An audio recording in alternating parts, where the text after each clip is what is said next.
दोस्तों आज की इस वीडियो में हम लोग इस तरह के प्रश्नों का गुणनखंड ज्ञात करना सीखेंगे।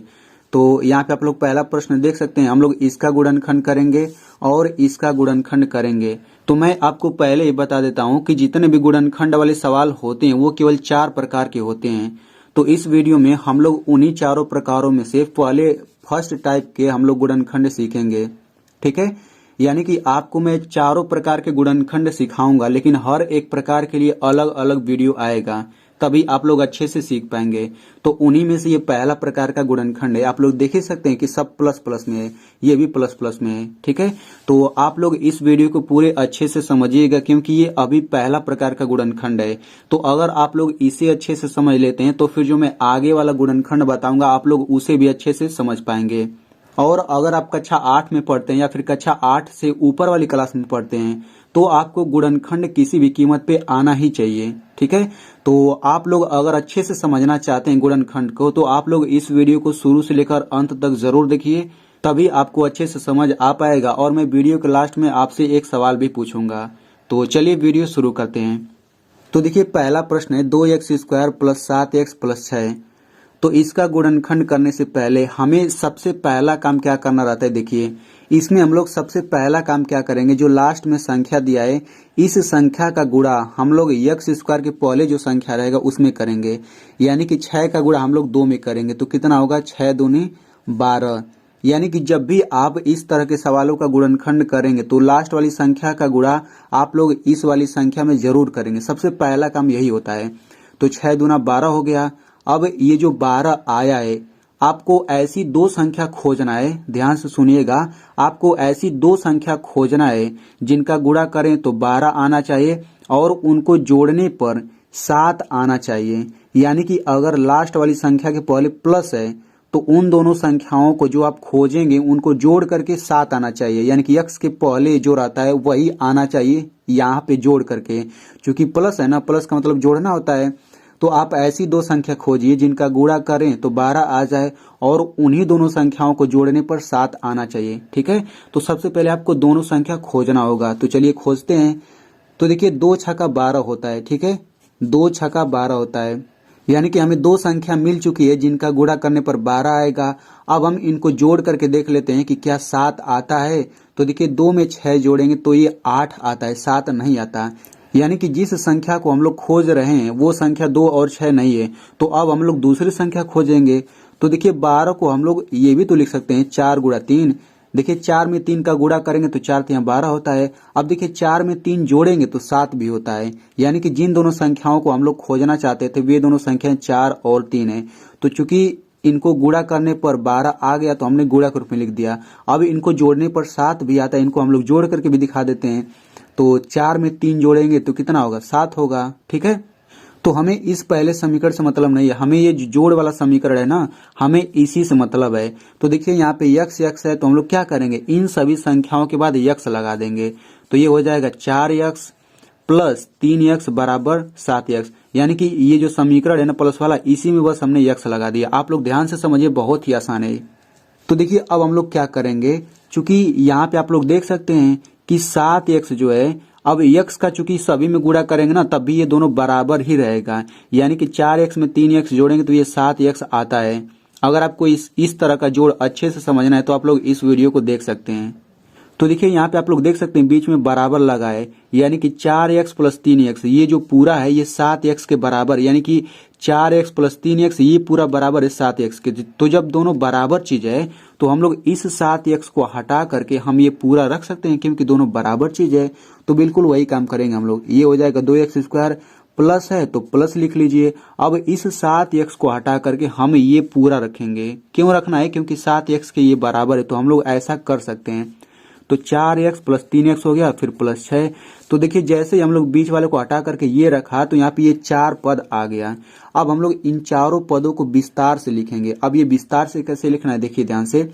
तो इसे विस्तार से लिखने से पहले हम लोग यहाँ पे कुछ बेसिक समझ लेते हैं। तो देखिए एक रूल होता है कि जब भी कोई संख्या आए और उस संख्या के तुरंत बाद अंग्रेजी का कोई लेटर आ जाता है, यानी कि ABCD ऐसे पूरा Z तक, पूरे 26 होते हैं ना, तो जब भी कोई संख्या आए और उसके बाद अंग्रेजी का लेटर आए तो उनके बीच में हमेशा गुणा होता है। एग्जाम्पल के लिए जैसे यहाँ पे 3 यक्स है, तो देखिए 3 संख्या हो गया, यक्स अंग्रेजी का लेटर हो गया, तो ये एक साथ है कि नहीं, इनके बीच में कोई चिन्ह नहीं, मतलब गुणा का चिन्ह होगा। तो 3 यक्स का मतलब 3 गुणा यक्स। वैसे ही मान के चलिए 3 एक्स स्क्वायर है, तो इसका मतलब क्या हो जाएगा, 3 गुणा एक्स स्क्वायर, क्योंकि ये संख्या हुआ, ये अंग्रेजी का लेटर हुआ। अब यहाँ पे एक रूल और समझ लीजिए कि यक्स स्क्वायर का मतलब क्या होता है, यक्स पर ये 2 घात है ना, तो इसका मतलब होगा यक्स का 2 बार गुणा। यक्स पर 3 घात का मतलब होता है यक्स का हम लोग 3 बार गुणा करेंगे। ठीक है, तो आप लोग इसका मतलब समझते रहिए। तो बिल्कुल इसी तरीके से इसको हम लोग गुणा के रूप में लिख लेते हैं। तो 2 एक्स स्क्वायर का मतलब क्या होगा, 2 गुणा एक्स स्क्वायर होगा, तो एक्स स्क्वायर को हम लोग एक्स गुणा एक्स लिख सकते हैं। तो इसका हम लोग विस्तार रूप इतना लिख दिया। अब यहाँ पे प्लस है तो प्लस लिखिए। अब देखिए 4 एक्स को हम क्या लिख सकते हैं, तो देखिए 4 एक्स को हम 4 गुणा एक्स लिख सकते हैं, लेकिन हम 4 को 2 गुणा 2 भी तो लिख सकते हैं। 4 को हम लोग 2 गुणा 2 भी तो लिख सकते हैं। यानी कि जो शुरू में संख्या रहता है ना, उस संख्या को हम लोग इस तरीके से कर लेते हैं। यहाँ पे आप लोग देख लीजिए, जैसे यहाँ पे 4 है तो हम 4 को ऐसे कर लेंगे, 2 दूना 4, 2 एकम 2, यानी कि अब हम लोग 4 को 2 गुणा 2 करके लिखेंगे। ठीक है, फिर प्लस। अब देखिए यहाँ पे 3 एक्स है तो ये हो जाएगा 3 गुणा एक्स। अगर हम लोग 3 को इस तरह से करेंगे तो 3 एक ही बार में कटेगा, तो केवल 3 नहीं आएगा। अब ऐसे ही 6 है तो हम यहाँ पे प्लस लिख लेते हैं। अब 6 को ऐसे कर लेते हैं, तो 6 किससे कटेगा, 2 3 6, 3 एकम 3, यानी कि 6 को हम 2 गुणा 3 लिख सकते हैं। तो यहाँ पे 2 गुणा 3 लिख लीजिए। अब देखिए हमने सभी को विस्तार रूप में लिख लिया। ये आपका पहला पद हो जाएगा, ये दूसरा पद, ये तीसरा पद, ये चौथा पद। अब आपको 2-2 पदों का जोड़ा बनाना है, यानी कि ये दोनों पद ले लीजिए और ये दोनों पद। ठीक है, इसके बाद अब आपको दोनों पदों में से कॉमन लेना रहता है। तो देखिए मैं आपको बताना चाहता हूँ कॉमन का मतलब क्या होता है। सबसे पहले आपको इन दोनों पदों में कॉमन लेना है। तो कॉमन का मतलब होता है जो दोनों में हो। तो देखिए इसमें 2 है, इसमें भी 2 है, इसमें यक्स है, इसमें भी यक्स है। ठीक है, यानी कि इन दोनों में क्या क्या है, इन दोनों में 2 और यक्स है, तो 2 यक्स कॉमन हो जाएगा। कॉमन क्या होता है, कोष्टक के बाहर कॉमन होता है। तो देखिए 2 यक्स तो बाहर हो गया, अब कोष्टक के अंदर ये यक्स बचेगा, प्लस है तो प्लस लिखिए, ये 2 बच जाएगा। तो बस कॉमन आसानी से हो गया। अब इन दोनों में से कॉमन लेते हैं, तो देखिए इसमें 3 है, इसमें भी 3 है, बस केवल 3 ही दोनों में है। तो यहाँ पे प्लस है तो हम यहाँ पे प्लस लिख लेते हैं, 3 कॉमन है तो 3 लिखिए, फिर कोष्टक लगा दीजिए। अब ये यक्स बच जाएगा, प्लस लिखिए, 2 बच जाएगा। तो बस यहाँ पे आसानी से कॉमन हो गया। तो देखिए जब भी आप कॉमन लेंगे ना, तो यहाँ पे कोष्टक में जो आएगा सेम यहाँ पर भी आएगा। अगर आपको सेम नहीं आ रहा है ना, दोनों सेम चीज, तो गलत है आपका। अब दोनों सेम चीज को यहाँ पे सबसे पहले लिख लीजिए, यानी कि इन दोनों को हमने यहाँ पे लिख लिया। अब दूसरे कोष्टक में इतना लिखिए प्लस इतना, तो 2x प्लस 3, बस इसका गुणनखंड यही हो गया। तो इस तरीके से हमने पहला गुणनखंड कर लिया। अब इसी तरीके से हम लोग दूसरा गुणनखंड भी कर लेते हैं। तो दूसरा सवाल है x square plus 5x plus 6, तो इसका गुणनखंड बिल्कुल उसी तरीके से करेंगे। तो देखिए सबसे पहला काम हमें लास्ट वाली संख्या का एक्स स्क्वायर के पहले जो संख्या रहता है उसमें गुणा करते हैं। तो यहाँ पे तो कोई संख्या है ही नहीं, तो जब कोई संख्या नहीं रहता तो हम लोग 1 मान लेते हैं, यानी कि 6 का गुणा 1 में करेंगे कितना आ जाएगा, 6 आ जाएगा। ठीक है, यहाँ पे 1 आप लोग दिमाग में रखिए। तो 6 का गुणा 1 में करेंगे 6 आ जाएगा। अब ऐसी 2 संख्या खोजिए जिनका गुणा करें तो 6 आ जाए और उन्हीं को जोड़ने पर 5 आना चाहिए। तो ये तो बहुत ही सिंपल है, 3 में 2 का गुणा करेंगे तो 6 आ जाएगा और 3 में 2 जोड़ेंगे तो 5 भी आ जाएगा। यानी कि जिस संख्या को हम लोग खोज रहे थे वे दोनों संख्या 3 और 2 है।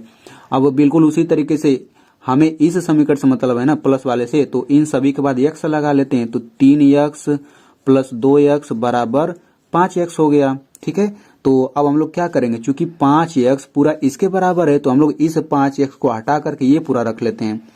तो ये हो जाएगा एक्स स्क्वायर प्लस है, प्लस लिखिए, 5x को हटा करके आप ये पूरा ये रख लीजिए। तो 3x प्लस 2x प्लस 6 इतना हो गया। तो अब देखिए 4 पद हो गया। तो 4 पद हो गया तो कोई बात नहीं, अब हम लोग इसको विस्तार रूप में लिख लेते हैं। तो एक्स स्क्वायर को क्या हमने बताया, यक्स गुणा यक्स, प्लस है तो प्लस लिखिए। अब 3x को लिख सकते हैं 3 गुणा x, क्योंकि देखिए अगर x के पहले जो संख्या आ रहा है अगर वो बड़ी संख्या आ रही है ना, तो हम लोग बिल्कुल इसी तरीके से हम लोग कर लेंगे। ठीक है, छोटा संख्या है तो हम लोग वैसे ही कर सकते हैं, ये प्लस। अब 2x को लिख सकते हैं 2 गुणा x, यहाँ प्लस है प्लस लिखिए। अब 6 को हम लोग ऐसे करेंगे तो 2 गुणा 3 आएगा, तो 6 को लिखिए 2 गुणा 3। अब देखिए शुरू के 2 पद ले लीजिए और बाद के 2 पद, इन दोनों में से कॉमन ले लीजिए। तो इसमें x है, इसमें भी x है, यानी कि इन दोनों में से x कॉमन हो गया। तो x कॉमन हो जाएगा तो क्या बचेगा, x बच जाएगा, प्लस है प्लस लिखिए 3 बच जाएगा। अब यहाँ पे प्लस है तो प्लस लिखिए, इन दोनों में से कॉमन क्या है, इसमें 2 है, इसमें भी 2 है, यानी कि 2 कॉमन हो गया तो बचेगा क्या, ये x बच जाएगा, ये 3 बच जाएगा। ठीक है, अब आप देख सकते हैं कि कॉमन लेने के बाद दोनों में कोष्टक में सेम चीज आ रहा है, तो यहाँ पे एक कोष्टक में x + 3 हो जाएगा, दूसरे कोष्टक में x + 2 हो जाएगा, x + 2। तो इस तरीके से इसका भी गुणनखंड हो गया। तो आई होप आपको बहुत ही अच्छे से समझ आया होगा। अब मैं आपको गुणनखंड का सवाल देता हूं, तो आप लोग इसका गुणनखंड करके कमेंट में जरूर लिखिएगा, x² + 7x + 10। देखते हैं कितने लोग सही जवाब दे पाते हैं। दोस्तों मेरा आप लोगों से एक रिक्वेस्ट है कि अगर आपको ये गुणनखंड समझ आ गया है तो आप लोग इस वीडियो को अपने दोस्तों के साथ जरूर शेयर करिएगा, उन्हें भी समझ में आ जाएगा। और वीडियो को आप लोग कम से कम 1 लाइक जरूर करिएगा, क्योंकि वीडियो के पीछे बहुत ही मेहनत होती है।